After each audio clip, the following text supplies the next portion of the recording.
Hello बच्चों, अभी तक आप लोगों ने स्ट्रक्चरल आइसोमेरिज्म को पढ़ा।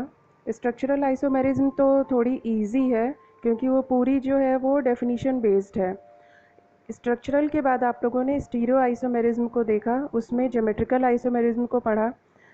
ज्योमेट्रिकल आइसोमेरिज्म के बाद हम लोग स्टीरियो आइसोमेरिज्म के दूसरे पार्ट को देखेंगे जो कि है ऑप्टिकल आइसोमेरिज्म।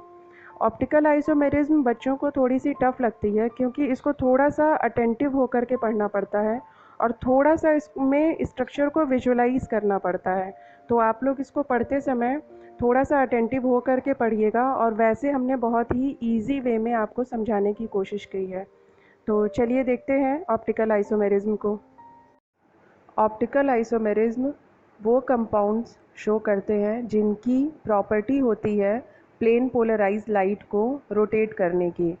ये कंपाउंड्स प्लेन पोलराइज लाइट को या तो क्लॉकवाइज डायरेक्शन रोटेट करते हैं या तो एंटी क्लॉकवाइज डायरेक्शन में रोटेट करते हैं।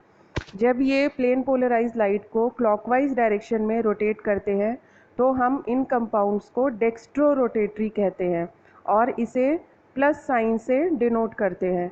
और जब ये कंपाउंड्स प्लेन पोलराइज लाइट को एंटी क्लॉकवाइज डायरेक्शन में रोटेट करते हैं तब हम इन कंपाउंड्स को लीवो रोटेटरी कहते हैं, जिसको कि नेगेटिव साइन के साथ में हम डिनोट करते हैं।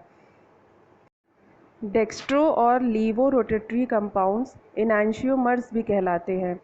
इनैंशियोमर कंपाउंड वो कंपाउंड होते हैं जो कि एक दूसरे के मिरर इमेज होते हैं। मिरर इमेज समझने के लिए यहाँ पर देखिए, हैंड का एग्जाम्पल दिया हुआ, आपकी हथेली का, पाम का एग्जाम्पल दिया हुआ है। अगर आप अपने हाथ को दोनों पाम को देखिए तो जब दोनों को पास में रखेंगे तो देखेंगे कि दोनों एक दूसरे की मिरर इमेज जैसे लगते हैं। ऐसा लगता है जैसे कि दोनों पाम के बीच में एक मिरर रखा हुआ है, लेकिन दोनों ही पाम एक दूसरे पर नॉन सुपर इम्पोजिबल होते हैं। नॉन सुपर इम्पोजिबल मीन्स कि अगर आप एक हाथ को उठाकर दूसरे पर रखिए तो सुपर इम्पोज नहीं होगा। वैसे ही कंपाउंड्स भी होते हैं जो इनैंशियोमर्स होते हैं, वो देखने में तो एक दूसरे के मिरर इमेज लगते हैं, लेकिन जब हम एक कंपाउंड को उठा करके दूसरे कंपाउंड पर रखते हैं तो वो नॉन सुपर इम्पोजिबल होते हैं, एक दूसरे पर इम्पोज नहीं होते हैं। मीन्स कि एक का बॉन्ड दूसरे के बॉन्ड के साथ ओवरलैप नहीं करता है। ऐसे ही कंपाउंड जो कि नॉन सुपर इम्पोजिबल होते हैं वही कंपाउंड्स ऑप्टिकली एक्टिव होते हैं और वही कंपाउंड्स ऑप्टिकल आइसोमेरिज्म भी शो करते हैं। जिन कंपाउंड्स में प्लेन ऑफ सिमेट्री होती है वो कंपाउंड्स ऑप्टिकली एक्टिव नहीं होते हैं। ऑप्टिकली एक्टिव होने के लिए कंपाउंड में प्लेन ऑफ सिमेट्री नहीं होनी चाहिए। प्लेन ऑफ सिमेट्री मीन्स कि अगर आपके सामने कंपाउंड रखा हुआ है तो आप उसको ऐसे कट करिए कि वो 2 आइडेंटिकल हाफ्स में डिवाइड हो जाए, 2 उसके बराबर टुकड़े हो जाएं। जिन कंपाउंड्स के 2 बराबर टुकड़े हो जाते हैं उनमें हम कहते हैं कि इसमें प्लेन ऑफ सिमेट्री है, और जिनमें के 2 बराबर टुकड़े नहीं होते हैं उनमें प्लेन ऑफ सिमेट्री नहीं होती है। ऐसे ही कंपाउंड्स ऑप्टिकली एक्टिव होते हैं और इन कंपाउंड्स को ऑप्टिकल आइसोमर्स कहते हैं। कंपाउंड्स को ऑप्टिकली एक्टिव होने के लिए उसमें एटलीस्ट 1 कायरल सेंटर भी होना चाहिए। कायरल सेंटर कैसे पता करेंगे? हम कंपाउंड में देखेंगे कि हमारा जो सेंट्रल मेटल आयन है उसका जो जितना भी कोऑर्डिनेशन नंबर है उतने ही डिफरेंट टाइप्स ऑफ लिगेंड्स उससे अटैच होना चाहिए। अगर ऐसा है तो हम उसे कहेंगे कि इस कंपाउंड में, इस पर्टिकुलर कंपाउंड में 1 या 2 जितने भी हैं उतने कायरल सेंटर इस कंपाउंड में प्रेजेंट हैं। तो जिसमें भी कायरलिटी पाई जाएगी या फिर कायरल सेंटर पाया जाएगा, ऐसे कंपाउंड्स भी ऑप्टिकली एक्टिव होंगे और उनको हम ऑप्टिकल आइसोमर्स की कैटेगरी में रखेंगे। पहला केस हम लोग लेते हैं टेट्राहेड्रल कॉम्प्लेक्सेस का। टेट्राहेड्रल कॉम्प्लेक्सेस जो कि ज्योमेट्रिकल आइसोमेरिज्म को नहीं शो करते थे, वही टेट्राहेड्रल कॉम्प्लेक्सेस यहाँ पर ऑप्टिकल आइसोमेरिज्म को शो करेंगे। क्यों शो करेंगे? क्योंकि नीचे वाली इमेज में देखिए, यहाँ पर एक टेट्राहेड्रल कॉम्प्लेक्स को हमने लिया है और बीच में एक इमेजिनरी मिरर को ड्रॉ किया है, और इस इमेजिनरी मिरर के से देखिए कि जो ये कॉम्प्लेक्स है ये पूरा का पूरा 2 आइडेंटिकल हाफ्स में डिवाइड नहीं है। तो चूंकि ये दो आइडेंटिकल हाफ्स में डिवाइड नहीं है, इसीलिए ये ऑप्टिकली एक्टिव होते हैं। बहुत सारे टेट्राहेड्रल कॉम्प्लेक्सेस के एग्जाम्पल्स नोन नहीं हैं, क्योंकि अगर सेंट्रल मेटल आयन से अलग अलग सारे लिगेंड्स अटैच होंगे तो फिर वो बहुत ज़्यादा स्टेबल नहीं रह पाता है। इसीलिए प्रैक्टिकली बहुत सारे एग्जाम्पल्स इसके पॉसिबल नहीं हैं। लेकिन कुछ कॉम्प्लेक्सेस पाए गए हैं, जैसे बेरिलियम के, बोरॉन के, जिंक के, प्लैटिनम के, कुछ कॉम्प्लेक्सेस को रिजॉल्व किया गया है। इसी में से एक कंपाउंड हमने लिया है, बेरिलियम का कॉम्प्लेक्स लिया है। इसके देखिए दो आइसोमर्स हैं और दोनों आइसोमर्स नॉन सुपर इम्पोजिबल होते हैं। इसीलिए ये ऑप्टिकल एक्टिविटी को शो करते हैं और इसीलिए हम इनको ऑप्टिकल आइसोमर्स कहते हैं। Square planar complexes optically active नहीं होते हैं, इसीलिए इनके ऑप्टिकल आइसोमर्स नहीं मिलते हैं। स्क्वायर प्लेनर कॉम्प्लेक्सेस में प्लेन ऑफ सिमेट्री पाई जाती है, जिसके कारण कि ये ऑप्टिकली एक्टिव नहीं होते हैं। प्लेन ऑफ सिमेट्री होने के कारण इन कंपाउंड्स को 2 इक्वल हाफ्स में डिवाइड कर सकते हैं। ऑक्टाहेड्रल कॉम्प्लेक्सेस ऑप्टिकल एक्टिविटी को शो करते हैं, लेकिन सभी ऑक्टाहेड्रल कॉम्प्लेक्सेस ऑप्टिकल एक्टिविटी को नहीं शो करते हैं, क्योंकि अगर ऑक्टाहेड्रल कॉम्प्लेक्सेस में पूरे 6 लिगेंड्स अगर सेम होंगे तो उनमें ऑप्टिकल एक्टिविटी नहीं पाई जाएगी, क्योंकि उसमें फिर प्लेन ऑफ सिमेट्री मिल जाएगी। इसीलिए MA6 टाइप के जो कॉम्प्लेक्सेस होते हैं वो ऑप्टिकल एक्टिविटी नहीं शो करते हैं। उसी तरह से ऑप्टिकल एक्टिविटी शो करने के लिए ऑक्टाहेड्रल कॉम्प्लेक्सेस में कम से कम कोई 2 लिगेंड्स डिफरेंट होने चाहिए। यहाँ पर हम लोग कुछ कॉम्प्लेक्सेस को देखेंगे जिनमें कि बाइडेंटेट लिगेंड्स प्रेजेंट होते हैं। इस तरह के जो ऑक्टाहेड्रल कॉम्प्लेक्सेस होते हैं वो ऑप्टिकल एक्टिविटी को शो करते हैं। यहाँ पर हमने एक कॉम्प्लेक्स लिया हुआ है MAA3 टाइप का कॉम्प्लेक्स, मतलब कि इसमें बाइडेंटेट लिगेंड प्रेजेंट है और 3 बाइडेंटेट लिगेंड्स इसमें प्रेजेंट है। तो फर्स्ट एग्जाम्पल है इसका, कोबाल्ट का एक कॉम्प्लेक्स लिया है जिसमें कि एथिलीन डाई अमीन 3 एथिलीन डाई अमीन्स प्रेजेंट है। तो इसके 2 आइसोमर्स हैं, दोनों ही मिरर इमेज हैं और देखिए दोनों को सुपर इम्पोज नहीं किया जा सकता है। इसलिए हम लोग ये कह सकते हैं कि जो यहाँ पर कोबाल्ट का ऑक्टाहेड्रल कॉम्प्लेक्स है ये ऑप्टिकल एक्टिविटी को शो करेगा और ये दोनों आपस में ऑप्टिकल आइसोमर्स होंगे। उसी तरह से नीचे एग्जाम्पल देखिए, वो क्रोमियम का लिया हुआ है कॉम्प्लेक्स। तो क्रोमियम के कॉम्प्लेक्स में भी 3 डाईअमीन लिगेंड्स हैं और ये जो पूरा कॉम्प्लेक्स है इसके भी 2 आइसोमर्स हैं, दोनों ही ऑप्टिकली एक्टिव हैं, इसलिए ये दोनों आपस में ऑप्टिकल आइसोमर्स होंगे। नेक्स्ट ऑक्टाहेड्रल कॉम्प्लेक्स है जिसमें कि 2 बाइडेंटेट लिगेंड्स पाए जाते हैं और बाकी के 2 लिगेंड्स डिफरेंट होते हैं। इसका एक एग्जाम्पल यहाँ हमने लिया है, रोडियम का कॉम्प्लेक्स लिया है। इस रोडियम के कॉम्प्लेक्स में 2 एथिलीन डाईअमीन जो कि बाइडेंटेट लिगेंड है वो लिया है और उसके साथ में 2 क्लोराइड प्रेजेंट है। अब इस रोडियम के कॉम्प्लेक्स के 2 आइसोमर्स बनते हैं, 2 ज्योमेट्रिकल आइसोमर्स बनते हैं, एक सिस फॉर्म होता है और दूसरा ट्रांस फॉर्म होता है। जो इसका ट्रांस फॉर्म होता है इसका स्ट्रक्चर आप लोग ध्यान से देखिए, ये ऑप्टिकली इनएक्टिव होता है क्योंकि इसमें सिमेट्री पाई जाती है। नीचे भी ट्रांसफॉर्म दिया हुआ है, इसमें भी देखिए, इसमें ये भी ऑप्टिकली इनएक्टिव होगा क्योंकि इसमें देखिए साफ साफ दिखाई दे रहा है क्योंकि इसमें सिमेट्री पाई जा रही। लेकिन वहीं पर देखिए सिस जो इसका आइसोमर है वो ऑप्टिकली एक्टिव होता है क्योंकि इसमें सिमेट्री नहीं पाई जा रही है। ये जो सिस आइसोमर है ये एसिमेट्रिक मॉलिक्यूल होता है, इसीलिए इसमें ऑप्टिकल एक्टिविटी पाई जाती है। ऐसे कंपाउंड्स जिनमें कि 2 बाइडेंटेट लिगेंड्स प्रेजेंट होते हैं और जो बाकी के दोनों लिगेंड्स होते हैं वो भी डिफरेंट होते हैं, ऐसे ऑक्टाहेड्रल कॉम्प्लेक्सेस जो हैं वो ऑप्टिकली एक्टिव होते हैं और इस तरह के जो आइसोमर्स होते हैं वो ऑप्टिकल आइसोमर्स होते हैं। जैसे कि यहाँ एक एग्जांपल लिया हुआ है, कोबाल्ट का एक कॉम्प्लेक्स हमने लिया है। इसमें देखिए 2 एथिलीन डाईअमीन तो प्रेजेंट ही है, लेकिन उसके साथ में एक अमोनिया भी प्रेजेंट है और एक क्लोराइड भी प्रेजेंट है। तो इसके 2 आइसोमर्स बन रहे हैं, दोनों ही आपस में मिरर इमेजेस हैं और जब इनको ओवरलैप कराया जाता है तो ये सुपर इम्पोजिबल नहीं होते हैं, इसीलिए इन्हें हम ऑप्टिकल आइसोमर्स कहते हैं। Next type of octahedral complexes हैं AA B2C2 टाइप के कॉम्प्लेक्सेस, मींस कि इसमें एक बाइडेंटेट लिगेंड प्रेजेंट होगा और बाकी के जो 4 लिगेंड्स की पोजीशन है उस पर पेयर ऑफ लिगेंड्स प्रेजेंट होंगे। जैसे एक यहाँ एग्जांपल लिया हमने, क्रोमियम का एक कॉम्प्लेक्स लिया है जिसमें कि एक एथिलीन डाइअमीन प्रेजेंट है और 2 अमोनिया के लिगेंड्स प्रेजेंट हैं और 2 क्लोराइड के लिगेंड्स प्रेजेंट हैं। इसके 2 आइसोमर्स नोन हैं, दोनों ही ऑप्टिकली एक्टिव होंगे क्योंकि दोनों ही एक दूसरे के, पहली चीज़ तो मिरर इमेज हैं और दोनों ही मिरर इमेजेस एक दूसरे पर नॉन सुपर इम्पोजिबल हैं, इसलिए इन दोनों को हम लोग ऑप्टिकल आइसोमर्स भी कहते हैं। अब हम लोग पढ़ेंगे bonding in coordination compounds. Coordination compounds की बॉन्डिंग को एक्सप्लेन करने के लिए बहुत सारी थ्योरीज़ दी गई थी। उनमें से कुछ थ्योरीज़ हैं जैसे valence bond theory, ligand field theory, crystal field theory और मॉलिक्यूलर ऑर्बिटल थ्योरी। लेकिन आपके सिलेबस में है वैलेंस बॉन्ड थ्योरी और क्रिस्टल फील्ड थ्योरी। तो यहाँ पर हम लोग सबसे पहले डिस्कस करेंगे वैलेंस बॉन्ड थ्योरी को। लाइनस पॉलिंग ने वैलेंस बॉन्ड थ्योरी को प्रोड्यूस किया था। वैलेंस बॉन्ड थ्योरी को हम लोग शॉर्ट में वीबीटी भी कहते हैं। वीबीटी जो है वो पूरे कॉम्प्लेक्स कंपाउंड्स के स्ट्रक्चर और मैग्नेटिक प्रॉपर्टीज़ को एक्सप्लेन करता है।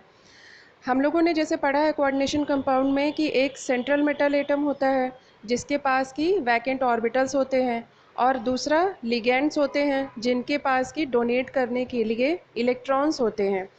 जो ये लिगेंड्स इलेक्ट्रॉन को डोनेट करते हैं, यही donated electrons central metal ion अपने वैकेंट ऑर्बिटल्स में अकोमोडेट करता है, एडजस्ट करता है। यही जो है ये वैलेंस बॉन्ड थ्योरी एक्सप्लेन करती है कि कैसे कोऑर्डिनेशन कंपाउंड का जो सेंट्रल मेटल आयन है उसके ऑर्बिटल्स कैसे वैकेंट रहते हैं, कैसे लिगेंड्स अपने इलेक्ट्रॉन को डोनेट करते हैं और ये डोनेटेड इलेक्ट्रॉन्स कैसे एडजस्ट होते हैं वैकेंट ऑर्बिटल्स में। कॉम्प्लेक्स आयन के जो वैकेंट ऑर्बिटल्स होते हैं वही उसका कोऑर्डिनेशन नंबर होता है। ये जो वैकेंट ऑर्बिटल्स होते हैं ये हाइब्रिडाइज होते हैं और हाइब्रिडाइज हो करके same number of new hybrid orbitals को बनाते हैं।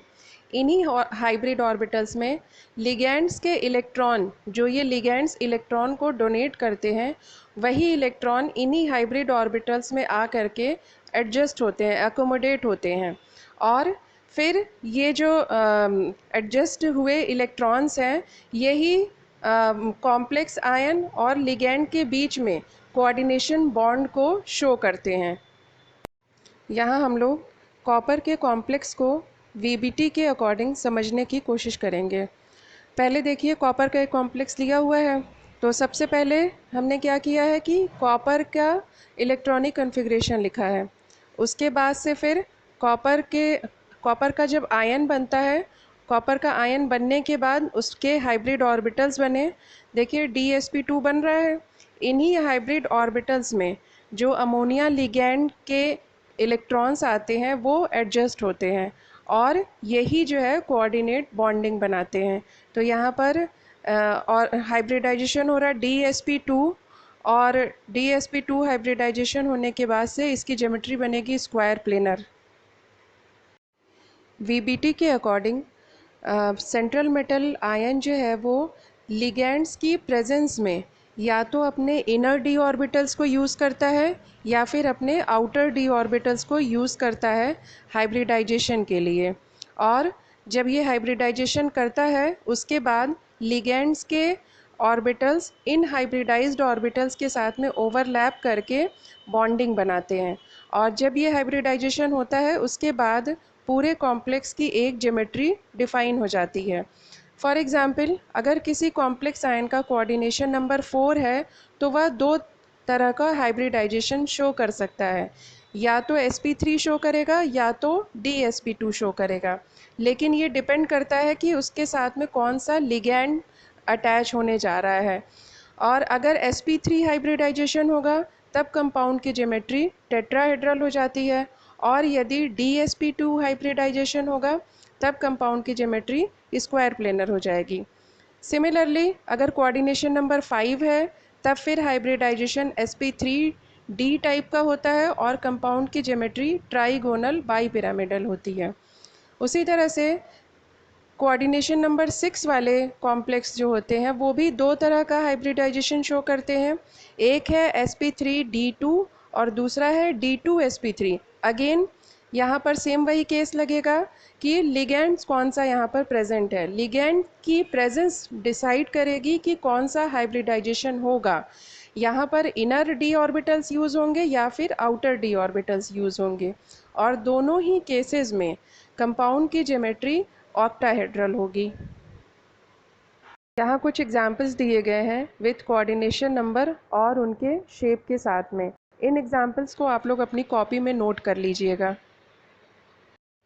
अभी हमने आपको बताया कि कॉम्प्लेक्स आयन हाइब्रिडाइजेशन करने के लिए कभी अपने इनर डी ऑर्बिटल्स को यूज़ करता है और कभी अपने आउटर डी ऑर्बिटल्स को यूज़ करता है।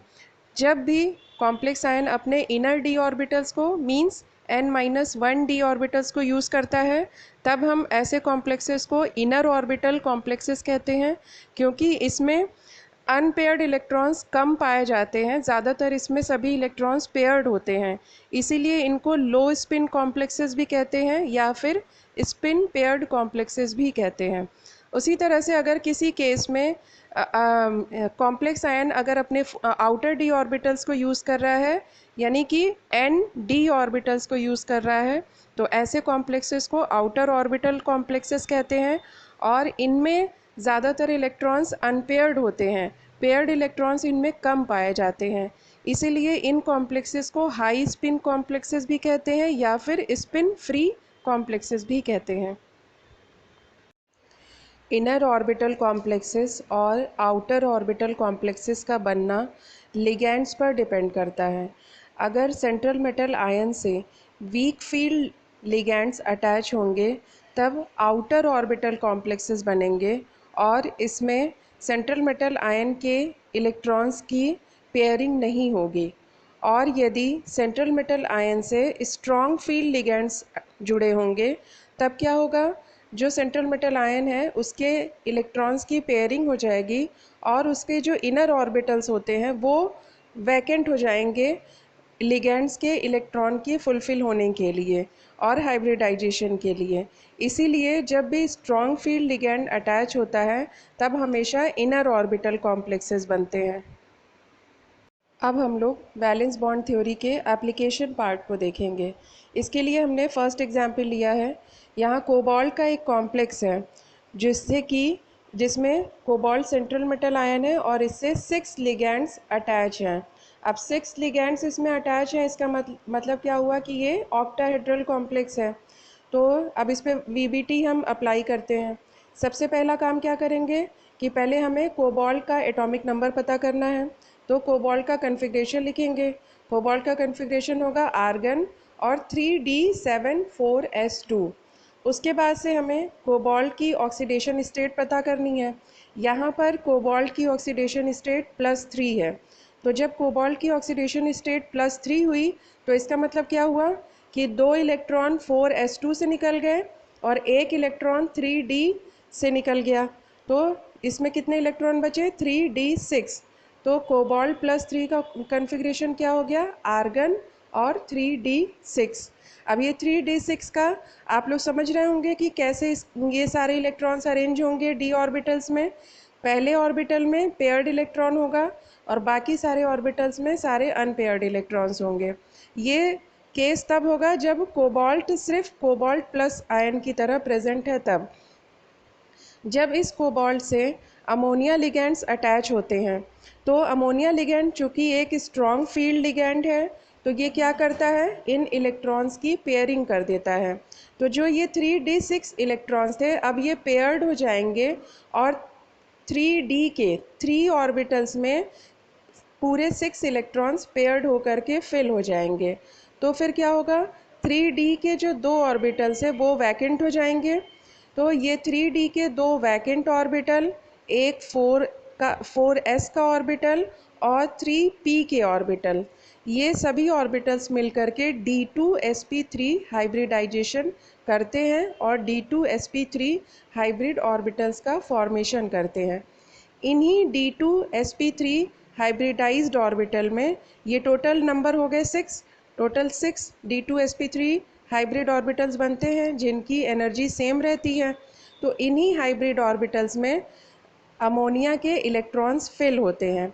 अब देखिए यहाँ पर चूँकि 6 अमोनिया के लिगेंड्स हैं, एक लिगेंड 2 इलेक्ट्रॉन को शेयर करता है, डोनेट करता है, तो 6 ligands total number of electrons हो जाएंगे, 12 इलेक्ट्रॉन्स को डोनेट करेगा।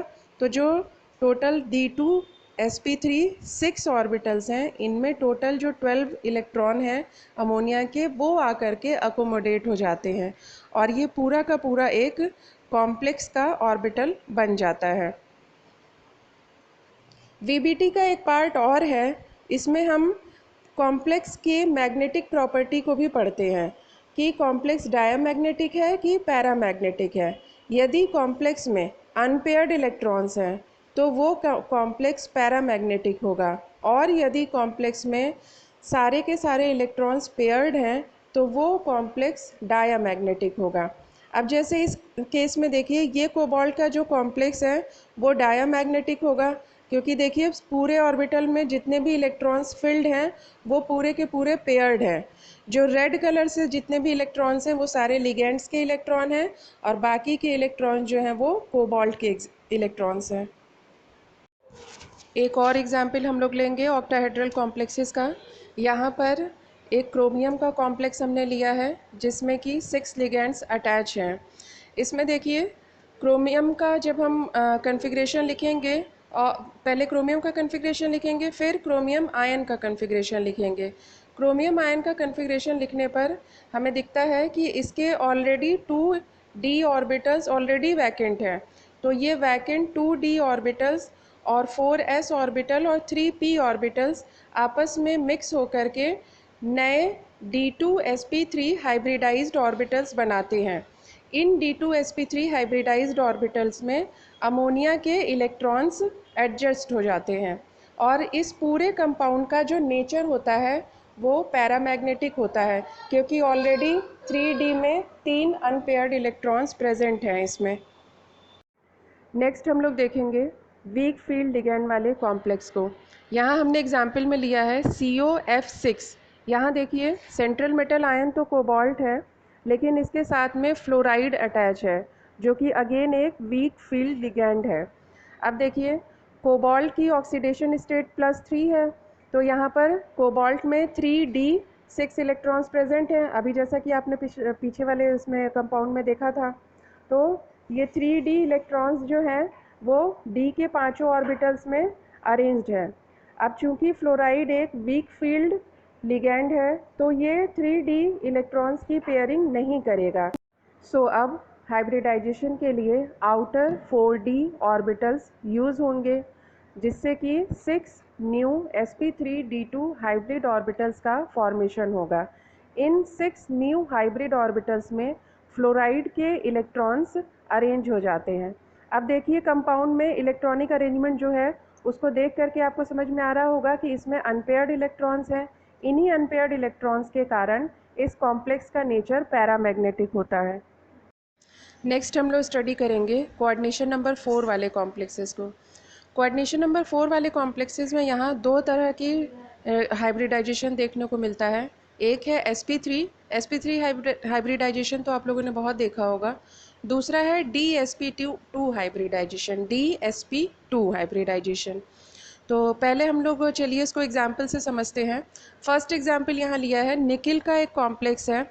इसमें देखिए निकिल के साथ में साइनाइड लिगैंड अटैच है। अब हमें क्या करना है कि सबसे पहले हमें ये देखना है कि ये जो साइनाइड है ये किस तरह का लिगैंड है, वीक फील्ड लिगैंड है या फिर स्ट्रॉन्ग फील्ड लिगैंड है। तो चूंकि साइनाइड जो है वो वाटर के राइट साइड में प्रेजेंट है, वाटर मॉलिक्यूल के, तो ये स्ट्रॉन्ग फील्ड लिगैंड होगा। तो ये क्या करता है, निकिल आयन के 3d इलेक्ट्रॉन्स की पेयरिंग कर देता है, जिससे कि एक d ऑर्बिटल वैकेंट हो जाता है। तो ये एक d ऑर्बिटल, एक s ऑर्बिटल और 2 p के ऑर्बिटल आपस में हाइब्रिडाइज होकर के न्यू 4dsp2 हाइब्रिडाइज्ड ऑर्बिटल का फॉर्मेशन करते हैं, जिसमें कि साइनाइड के इलेक्ट्रॉन्स जा करके अकोमोडेट हो जाते हैं।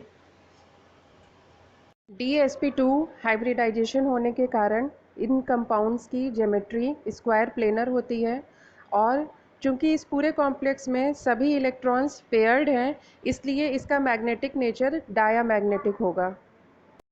अब टेट्राहेड्रल कॉम्प्लेक्सेस को भी देखते हैं। यहाँ पर एग्जाम्पल में जिंक का एक कॉम्प्लेक्स लिया हुआ है जिसमें कि हाइड्रोक्साइड लिगैंड अटैच है, 4 हाइड्रोक्साइड लिगैंड्स अटैच हैं। इसमें जो जिंक का आयन है उसमें ऑलरेडी ही 3D में सभी ऑर्बिटल्स फुलफिल्ड हैं और सभी जितने भी उसमें इलेक्ट्रॉन्स हैं वो सभी पेयर्ड इलेक्ट्रॉन्स हैं। तो इसके पास 4s अवेलेबल है और 4p अवेलेबल है हाइब्रिडाइजेशन के लिए। तो आफ्टर मिक्सिंग यही s और p हाइब्रिडाइज होकर के 4 न्यू हाइब्रिडाइज्ड ऑर्बिटल्स का फॉर्मेशन करते हैं। इन्हीं 4 न्यू हाइब्रिड ऑर्बिटल्स में हाइड्रोक्साइड के इलेक्ट्रॉन्स आकर के अकोमोडेट हो जाते हैं। अब इसमें भी देखिए सभी इलेक्ट्रॉन्स पेयर्ड हैं इसलिए इस पूरे कंपाउंड का नेचर डायामैग्नेटिक होगा और sp3 हाइब्रिडाइजेशन है तो कंपाउंड का स्ट्रक्चर टेट्राहेड्रल होगा। यहाँ एक एग्जाम्पल और देखेंगे हम लोग टेट्राहेड्रल कॉम्प्लेक्स का। निकिल का एक कॉम्प्लेक्स लिया है। यहाँ पर निकिल आयन के पास में 3d8 इलेक्ट्रॉन्स हैं। ये 3d8 में 2 इलेक्ट्रॉन्स अनपेयर्ड हैं लेकिन निकिल के साथ में क्लोराइड अटैच है और ये क्लोराइड वीक फील्ड लिगैंड होता है इसीलिए ये जो 2 अनपेयर्ड इलेक्ट्रॉन्स हैं इनकी पेयरिंग नहीं करता है। इस केस में क्या होगा, जो निकिल के 4s और 4p ऑर्बिटल्स हैं यही हाइब्रिडाइज्ड होते हैं और हाइब्रिडाइजेशन के बाद 4 न्यू sp3 हाइब्रिड ऑर्बिटल्स का फॉर्मेशन करते हैं जिससे कि इसमें क्लोराइड के ही इलेक्ट्रॉन्स आ करके अकोमोडेट हो जाते हैं। अब चूंकि इसमें 2 अनपेयर्ड इलेक्ट्रॉन हैं तो ये कॉम्प्लेक्स पैरामैग्नेटिक हो जाता है।